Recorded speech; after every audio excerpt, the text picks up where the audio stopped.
जय माता रानी के सभी मित्रों को। दोस्तों, थोड़ा सा पूजा का क्रम समझाता हूँ आपको, क्योंकि नवरात्रि गुप्त नवरात्रि आने वाली है। सब लोग पूजा का क्रम जानने की कोशिश कर रहे हैं, किस तरह से पूजा करनी चाहिए। देखिए, मैं दो तीन अलग अलग वीडियो में बता पाऊंगा, क्योंकि थोड़ा सा देवता के हिसाब से विधान भी चेंज हो जाता है। तो माता रानी की पूजा के बारे में थोड़ा सा बता रहा हूँ आपको, ठीक है। तो उसे समझें, और बहुत सिंपल तरीके से बताऊंगा मैं आपको। जब आप नहा धो लेते हैं, पूरी तरह शुद्ध हो जाते हैं, तो आपको क्या करना चाहिए? पहले तो आपको सूर्य नारायण को जल देना चाहिए, क्योंकि सबसे बड़ी चीज़ यही है। मतलब जो वैसे भी जो पंचदेव होते हैं, उसमें सूर्य नारायण और भगवान गणेश, ये दोनों आगे चलते हैं। तो आपको सबसे पहले सूर्य नारायण को जल देना चाहिए। सूर्य नारायण को जल देने के बाद फिर यदि आपको कोई स्पेशल अलग से पूजा करनी है, तो वो आपको बाद में करनी होगी। पहले जो पूजा चल रही है आपके घर में, जो नित्य कर्म का पूजन है, दैनिक पूजा है, वही करनी है। आपको ध्यान रखिएगा, पहले कोई और चीज़ नहीं उठानी है आपको। उस पूजा को पूरी करने के बाद, हाँ, ये बात ज़रूर है, यदि आपने कोई अनुष्ठान या कोई साधना या कोई विशेष क्रिया उठा रखी है, तो उसमें आप उसको, जो दैनिक पूजा है, उसको शॉर्ट में कर सकते हो, लेकिन ख़त्म या छोड़ नहीं सकते। ध्यान रखिएगा, दैनिक पूजा का ज़्यादा महत्व है, तो आप उसको छोड़ नहीं सकते। तो उसको नहीं छोड़ करके, उसको शॉर्ट में करके अगर करना चाहें तो आप, नहीं तो अगर आपके पास टाइम है तो आप पूरा करिए शॉर्ट में करके उसको। और फिर जो आपका विधान है, उसमें सबसे पहले गणपति ही चलेंगे, ध्यान रखिएगा। और अगर जो नवरात्रि की जो उपासना साधना होती है, उसमें एक चीज़ और विशेष ध्यान रखना पड़ेगा। उसमें अगर आपने देवी की कलश स्थापना वगैरह की है, ठीक है ना? अगर कलश स्थापना वगैरह की है, तो पहले सबसे पहला जो दीपक होगा वो गणेश जी को होगा। दूसरा दीपक होगा जो गुरु को होगा, क्योंकि नवरात्रि में अगर साधना करते हैं और एक विधान विशेष बड़ा ले लिया है आपने, कोई देवी का ओम ऐं ह्रीं क्लीं चामुंडा बिच्ची वाला ले लिया, या फिर सृष्टि स्त्री विनाशान शक्तिभूत शांति गुणाश्रय में नारायण, या फिर सर्व मंगल मांगल्य शिवे सर्वार्थ साधके त्र्यंबके गौरी नारायणी नमोस्तुते वाला ले लिया आपने, कोई भी मंत्र ले लिया है आपने, कोई भी उठा लिया विधान, तो आपको सबसे पहले यही करना होगा। ध्यान रखिएगा, आपको पहले गणेश जी का दीपक लगाना पड़ेगा, ताकि विघ्न को खत्म करें वो। उसके बाद आपको गुरु का दीपक लगाना पड़ेगा, या गुरु के नाम से एक धूप बत्ती जलानी पड़ेगी, कि वो विघ्न खत्म करें। आपके कोई भी गुरु हो सकते हैं आपके, ठीक है, जिनको भी आप मानते हैं। और उसके बाद आपको, यदि आपने गुरु मंत्र ले रखा है, गुरु दीक्षा ले रखी है किसी से, तो गुरु दीक्षा मंत्र का एक माला जाप होगा साधना से पहले। पहले गणेश जी, ओम गम गणपतये नमः, फिर गुरु मंत्र एक माला, ठीक है ना? जो भी आपको आपको गुरु मंत्र गुप्त होता है, वो दिया गया है, उसकी एक माला कीजिए आप। उसके बाद आपको जो क्रम करना है, उस क्रम को करिए। हाँ, इसमें आपको गणपति का दोबारा नहीं करने की ज़रूरत पड़ेगी, क्योंकि आपने पहले ही कर लिया है।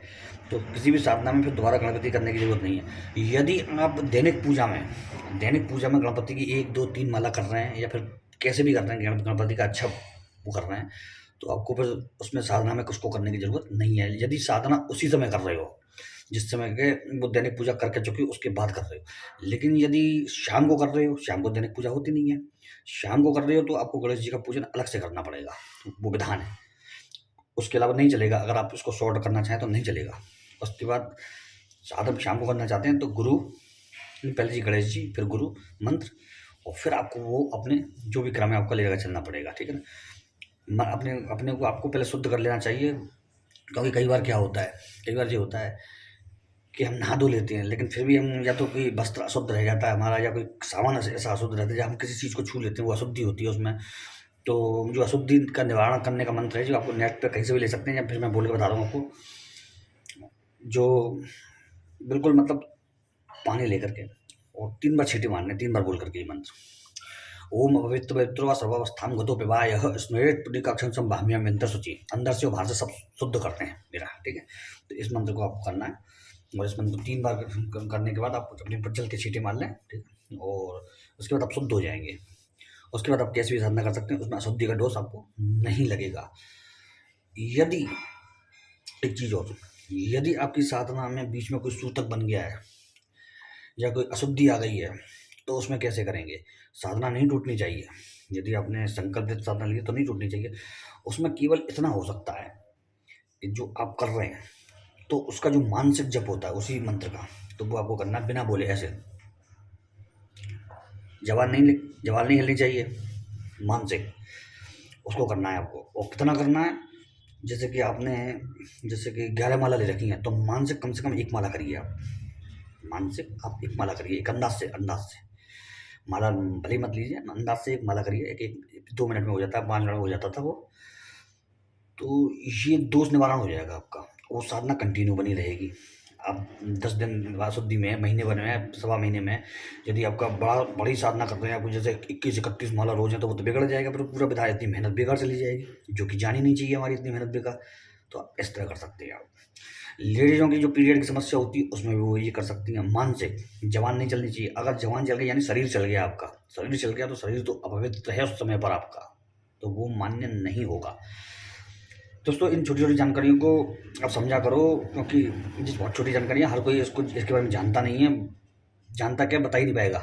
तो ये छोटी-छोटी जवान चलने से शरीर चलने लग जाता है, और शरीर अपवित्र है, केवल मनसा मनसा जैसे कि मनसा वाचा कर्मणा होते हैं ना, तो ये केवल मनसा है, वाचा मतलब यानी जवान से, और कर्मणा यानी कर्म, पूजा पाठ का विधान है वो।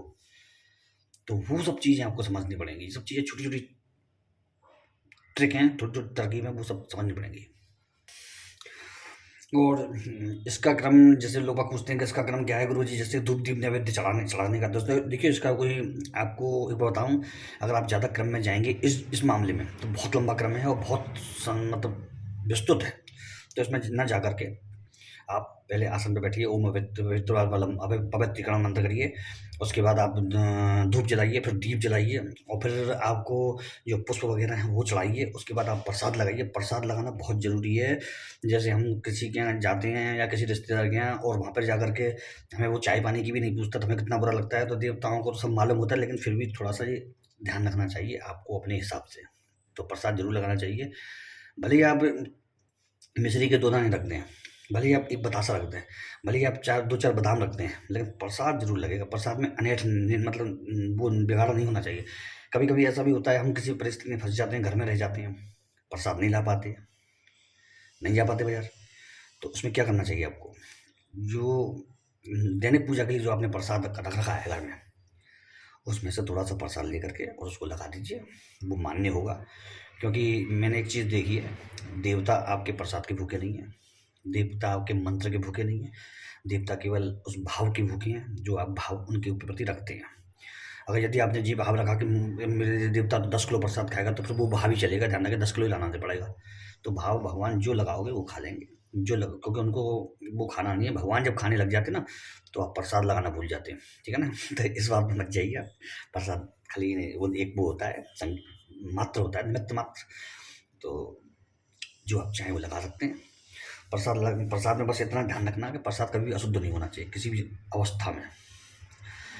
अब आप ये पूछेंगे कि तो एक चीज़ और बता दूँ आपको, आप सूतक वगैरह या कोई अशुद्धि मतलब टाइम में प्रसाद नहीं लगाएँगे आप, ध्यान रखिएगा, प्रसाद नहीं लगाना है आपको, ठीक है ना?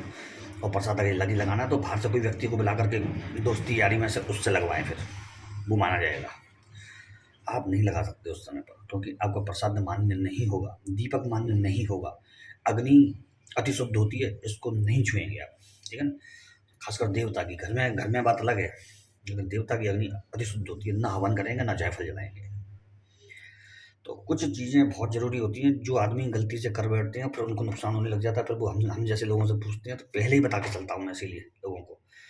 नवरात्रि में माता की जो भी सिद्धि साधना की जाती है, वो बहुत शुद्धता से की जाती है। देवी माँ को शुद्धता बहुत पसंद है, और उल्टे-सीधे वाक्यांश नहीं, ज़ुबान खराब नहीं रखें अपनी, ठीक है ना? तो वो सब चीज़ें आप करें और फिर चमत्कार देखें। जय माता रानी की।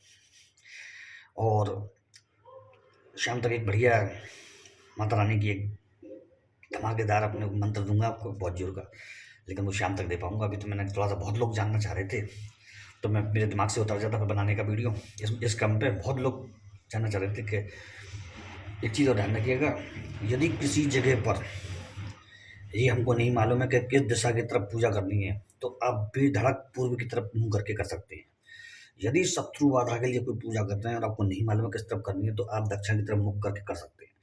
यदि आपको ऐसा मालूम है कि कोई लक्ष्मी की बड़ी पूजा है, तो आप उसका पश्चिम की तरफ मुँह करके कर सकते हैं। यदि कोई बहुत तगड़ी पूजा है और आपको नहीं मालूम है कि ये विद्या के लिए की जा रही है, तो विद्या के लिए पूजा अगर यदि आप कर रहे हैं, तो उत्तर की तरफ मुँह करके कर सकते हैं। समझ गए ना? तो ये बहुत छोटी-छोटी चीज़ें होती हैं, लेकिन ये बहुत महत्वपूर्ण होती हैं और पूरे पूजा का फल बदल देती हैं। ठीक है ना। लक्ष्मी की पूजा दक्षिण में करोगे कभी लक्ष्मी नहीं आएगी। धन्य का शत्रु के लिए पूजा यदि उत्तर की तरफ मुख करके करोगे शत्रु आपके ऊपर हावी हो जाएगा। कुछ चीज़ें समझिए फिर करिए। इस छोटी छोटी जानकारी देने के लिए मैं आपके लिए यूट्यूब पे आया हुआ हूँ। बाकी मैं आपने देखा होगा मुझे वीडियो भी मैं कभी कभी 10-10 दिन हो जाते नहीं डालता हूँ, क्योंकि मुझे इस चीज़ों से लालच नहीं है आपकी। और ना ही मैं कभी आपसे ये कहता हूँ कि सब्सक्राइब करो, क्योंकि मुझे मालूम है जिसको जानकारी चाहिए होगी सही वो मुझे कर लेगा सब्सक्राइब। ठीक है ना मित्रों, चलिए जय माता रानी।